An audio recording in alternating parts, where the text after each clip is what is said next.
네, 안녕하세요. 셀트 자연인입니다. 네, 9월 21일이죠. 네, 셀트리온의 레키로나주, 네, 국가별 신청 및 네, 진행 사항 현황 한번 보시도록 하겠습니다. 네, 그리고 이제 또 3사 합병, 네, 홀딩스 간의 합병은 마무리가 되었어, 그죠? 3사 합병이 또 큰 이슈 부분이죠. 3사 합병에 대한 합병 비율, 산정 근거 및 주식 매수 청구권, 가격 기준 등에서 한번 알아보도록 하겠습니다. 그리고 9월 15일자 기준 셀트리온 공매도 대량 보유자 현황 간략히 그냥 보시도록 하겠습니다. 네, 구독, 좋아요, 알림 설정 부탁드립니다. 네, 먼저 우리 합병 비율 산정 기준에 대해서 한번 알아보도록 하겠습니다. 3사 합병 비율 가장 중요하죠.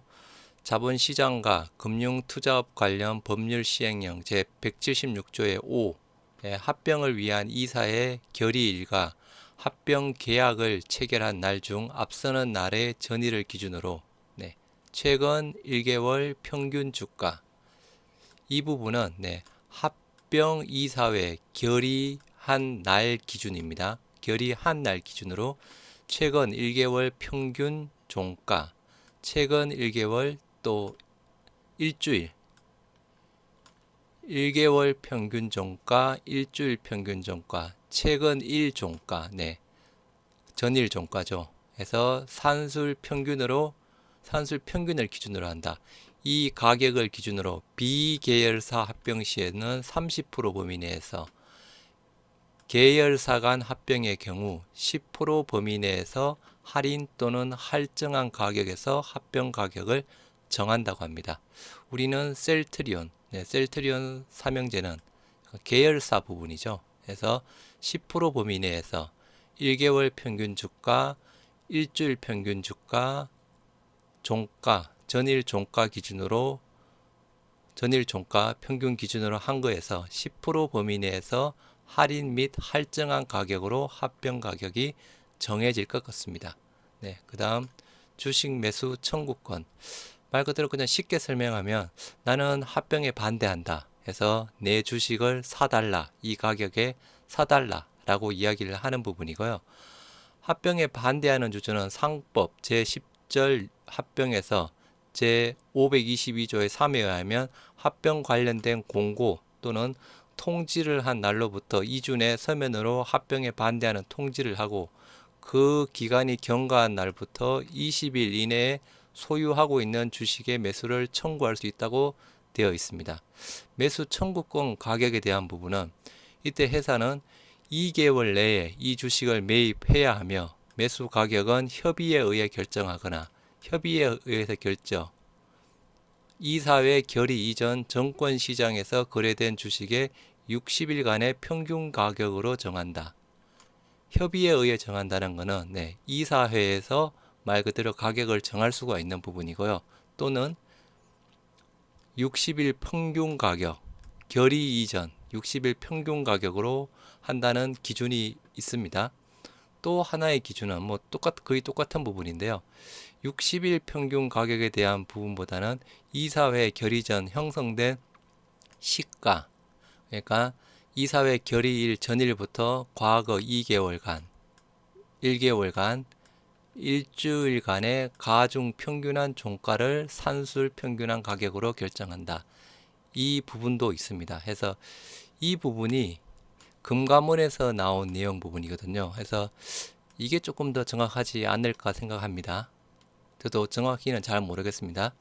찾아보다 보니까 말 그대로 60일간의 평균 가격으로 한다는 이야기도 있고, 기준도 있고, 또 여기서 보셨던 과거 2개월, 1개월, 일주일간의 주가에 대한 평균에 대해서 가중치를 결정해서 가중치란 부분은 거래량까지 보는 부분입니다. 여기도 마찬가지 부분입니다.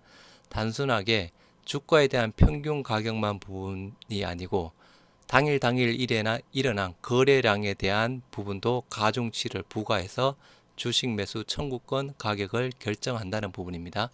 말씀드린 대로 두 가지 기준이 찾아보니까 있는데 저는 금감원 쪽에 대한 출처 부분이 조금 더 정확하지 않을까 생각합니다. 네, 그냥 간단하게 저희 3사 합병 비율에 대한 산정 기준 및 주식 매수 청구권에 대한 간단한 정보를 공유해 드렸습니다. 그러면 일단 우리 셀트리온, 레키로나주 이제 각 국가별 진행 사항에 대해서 한번 보시도록 하겠습니다. 일단 첫 번째 호주는 일단 GSK에 대한 부분은 잠정 승인이 난 부분입니다. 8월 20일 날 호주 GSK의 소트르비바에 대해서는 잠정 승인이 난 부분이고요. 뭐 약간 렘데시비르는 원래 이전부터 벌써 나왔던 부분이니까 뭐 큰 이슈 사항은 없는 부분이고요. 최근에 우리 호주에서 일단은 잠정 승인 잠정 승인에 대한 신청 자격에 대한 부분을 획득했죠. 일단 그때 획득했을 당시에 우리 셀트리온의 레그단비마뿐만 아니라 신청자는 여기는 로슈라고 되어 있죠. 리제네논의 카시리 비밥과 임대 비밥도 동일하게 잠정 신청 자격을 얻었습니다. 그리고 머크의 경구용 치료제 있죠. 몰루피라비르 또한 잠정 승인 자격을 얻었습니다. 그래서 호주에서는 동일하게 우리 셀트리온 레그단비밥 그리고 리제네론의 카시리비밥, 임대비밥 그리고 경구용 치료제 몰루피라비르에 대한 잠정 승인을 8월 달에 같이 획득한 부분이었습니다. 잠정 승인 신청 자격을 획득했다는 부분입니다. 혼란이 없으시길 바라면서 두 번째 캐나다. 일단 캐나다 거는 말 그대로 최우선 심사로 해서 캐나다 쪽에서 빨리 진행을 한다고 했었던 부분이었죠. 우리 셀트리온 레그단비마에 대한 부분은 5월 21일 날 신청서가 접수가 되었습니다. 레그단비마 5월 21일 날 신청서가 접수가 되었고요. 기타 경쟁사들 보면 일단은 일라일릴리의 밤라니 비밥은 승인 획득했고요. 어스라이즈 되어 있죠. 그리고 밤라니 비밥과 에스테 비밥, 그러니까 칵테일 요법이죠. 지금 현재 리뷰 중이고, 그리고 마찬가지 바리시티닙 또한 현재 리뷰 중입니다. 렘데시비르 오스라이즈 됐고, 소트르 비밥 마찬가지 승인이 되었습니다.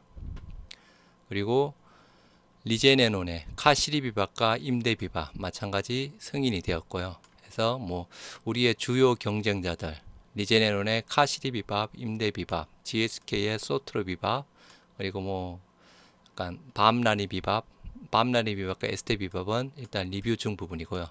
우리도 현재 리뷰 중 부분이죠. 근데 아무튼 캐나다에서 최우선 심사로 진행하겠다는 기사가 있었던 부분이었죠.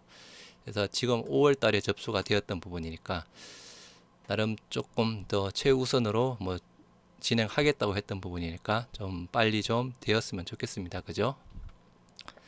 참고로 리제네논은 2월 24일 날 접수가 되어서 6월 9일 날 결정이 되었나요? 대략 한 4개월 정도 약간 걸렸네요. 그죠?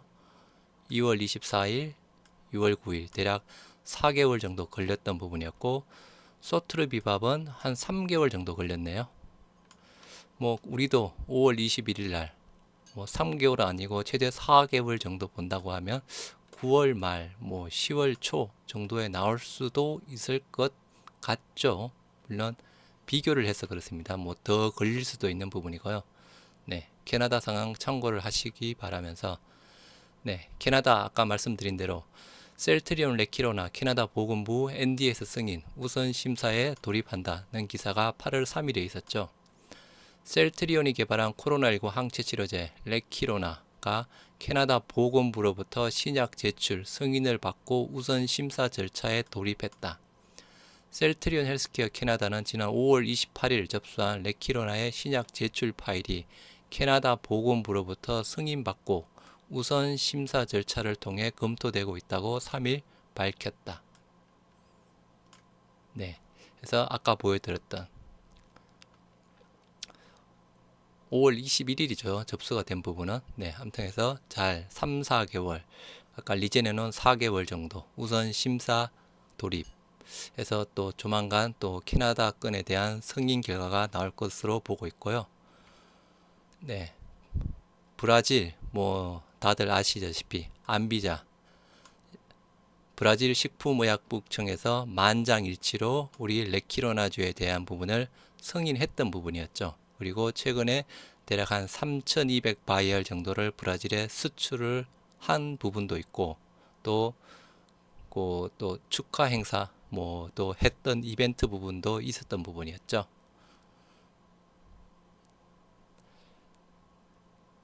그리고 참고로 브라질 네 브라질에서는 안비자에 의해서 밤라니 비밥과 밤라니 비밥 및 에스테 비밥의 긴급 사용도 승인이 된 부분이었습니다. 밤라니 비밥 및 에스테 비밥의 단일 클론 항체 치료제 또한 승인이 되었던 부분이었고요.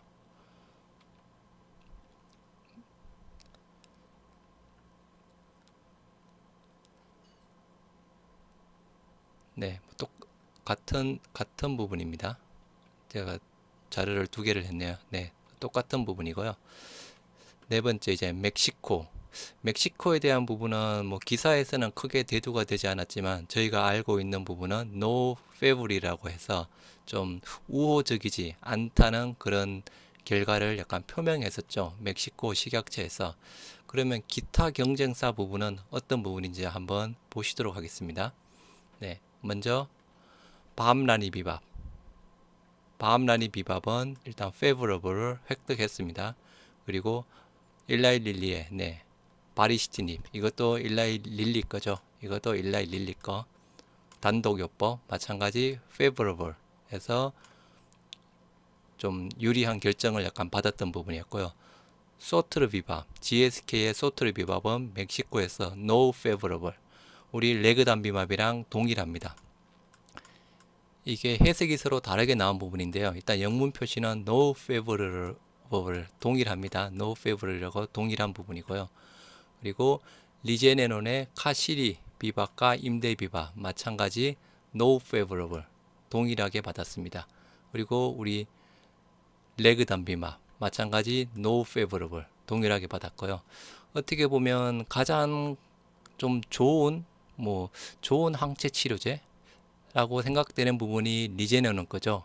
카시리 비밥과 임대 비밥 카시리 비밥과 임대 비밥도 no favorable 평가를 받았습니다. no 어떻게 보면 좀 전 세계적으로 가장 많이 처방이 되고 있고 그리고 가장 좋다고 생각되는 그로 입증된 리제네논 제품 또한 no favor이라고 결과를 받았던 부분이었고 GSK의 소트레 비밥 마찬가지 no favorable 우리 셀트리온의 레그담 비밥 또한 no favor이라고 결정을 받았습니다. 멕시코 식약처 조금 약간 뭔가 뭐 의심이라기보다는 뭔가 조금 아무튼 좀 더 지켜봐야 되는 부분으로 판단이 됩니다. 우리뿐만 아니고 리제네논, 소트르 비밥 모두 no favor이라는 결론을 받았습니다. 다음 인도 인도 알고 계시다시피 인도 셀트리온 레키로나 긴급 사용 거절이 되었죠. EU 승인 후에 가능성이 있다라는 기사 부분이었고요. 9월 11일 날 인도 중앙의약품 표준관리청이 셀트리온 코로나19 항체 치료제 레키로나의 긴급 사용을 거절했다 라고 되어 있던 부분이 있고 6월에도 레키로나 긴급 사용을 거절한 바 있다 라고 되어 있는 부분이고요. 일각에서는 레키로나가 유럽에서 허가를 획득할 시 인도에서도 긴급 사용 승인 등을 받을 수 있을 것으로 보고 있습니다. 말 그대로 인도, 유럽 승인이 나면 그 결과를 보고 다시 우리 셀트리온 레키로나 긴급 사용 승인할 가능성이 있다는 기사 부분이고요. 이렇게 된 지금까지 보셨던 사항을 간략하게 요약을 해서 보여드리겠습니다. 먼저 가장 큰 유럽이랑 미국 부분 일단 유럽 부분 일단 2월 달에 우리 롤링 리뷰 시작됐죠. 시작된 부분이었는데 결과에 대한 부분은 거의 100% 가까운 10월 달 승인 예정이 나오고 있는 부분이고요. 승인이 되면 그 이후에 EC에서 EU에서 일괄 구매해서 각 회원국별로 뿌려주는 부분이죠. 대량 계약 나올 가능성이 크죠. 10월 성인 이후에 그죠? 그리고 미국 아직 신청하지 않았죠. 하지만 계속 사전 회의 단계에서는 수차례 회의 단계에서 분위기 좋았다. 임상 3상 시험 결과가 좋았기 때문에 미국과의 사전 회의 단계에서는 결과가 좋았다. 분위기 좋았다. 그런 이야기가 계속 나오고 있는 부분이고요. 제가 생각해서는 9월 말이나 10월 초 정도에 신청 예상할 거라고 저는 개인적으로 생각하고 있는 부분입니다. 이렇게 돼야 한 달 정도 걸리는 부분이죠. 그러면 10월 말 아니면 11월 초쯤에 실질적으로 미국에 대량 공급이 되는 부분이겠죠.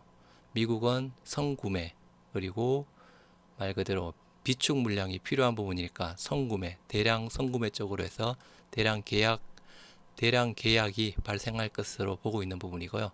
알다시피 파키스탄은 공급 중이고 2월 달이었나요? 아무튼 2월 달이었나요? 5월 달이었나요? 아무튼 10만 바이얼 공급해서 그 이후로 진행 사항은 지금 밝혀진 부분이 없지만 파키스탄 공급 중 부분이고 인도네시아 긴급 승인 받은 부분이죠. 마찬가지 여전히 공급 중이고 수량에 대한 부분은 언급이 안 되어 있지만 일단은 회사 측에서는 소량이다.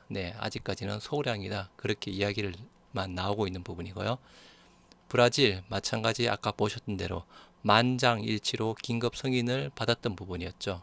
그래서 최근에 3,200 바이알 부분을 수출을 했던 부분이었고 9월 말쯤에서 이제 실제적으로 처방이 이루어진다는 기사가 있었던 부분이었습니다. 그 처방 결과를 보고 조금 더 이제 추가 물량 자체에 대한 부분이 계약될 가능성이 있는 부분이겠죠. 다음은 호주. 신청 시점 아까 5월달 부분이었죠. 말 그대로 임시허가 신청 자격을 획득한 부분입니다.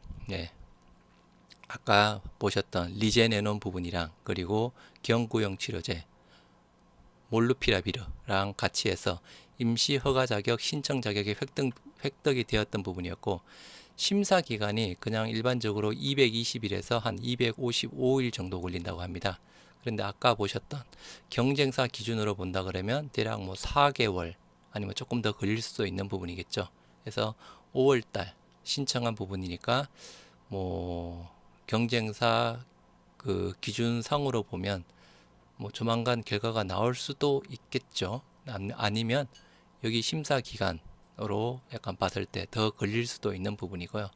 인도 긴급 승인 거부가 되었던 부분이었죠. 하지만 유럽 승인 후에 승인 가능성 존재한다는 그런 기사 아까 보여드렸던 부분이었고, 멕시코 노 페블이라고 일단은 공유가 되었죠. 결과에 대한 부분.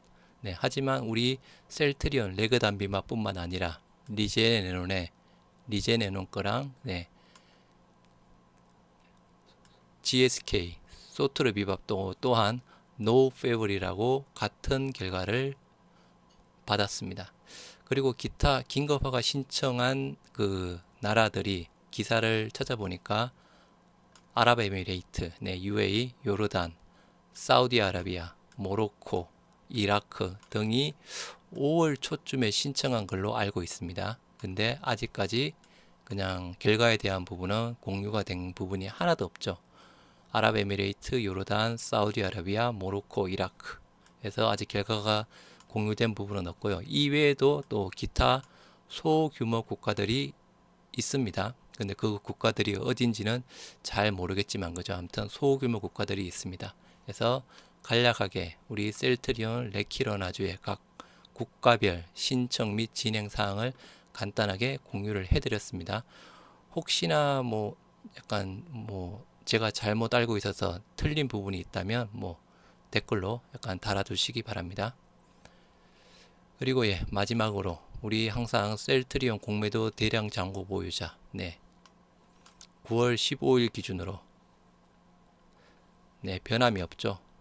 모건 스탠리랑 메릴 린치입니다. 대량 잔고 보유자. 기존에는 약간 골드만도 있었죠. 대량 잔고 보유자에 골드만도 있었지만 작년에 골드만이 거의 90만 주인가 100만 주 가까운 그 공매도 쇼크브링 물량을 일으켰던 부분이었죠. 제가 기억하기로 30만 원 초반대 정도 부분으로 알고 있는 부분인데요. 아무튼 네. 그 30만 원대 아무튼 그 가격대에서 골드만이 공매도 대량 쇼크브링을 일으켜서 대량 잔고 보유자에서 빠졌습니다. 그래서 지금 현재 우리 셀트리온의 대량 공매도 잔고 보유자는 모건 스탠리랑 메릴 린치입니다. 네. 지금까지 네, 간단하게 우리 셀트리온 레키로나주의 국가별 공급 상황에 대해서 간단하게 공유를 해드렸습니다. 네. 남은 추석 연휴 잘 보내시기 바랍니다. 네. 감사합니다.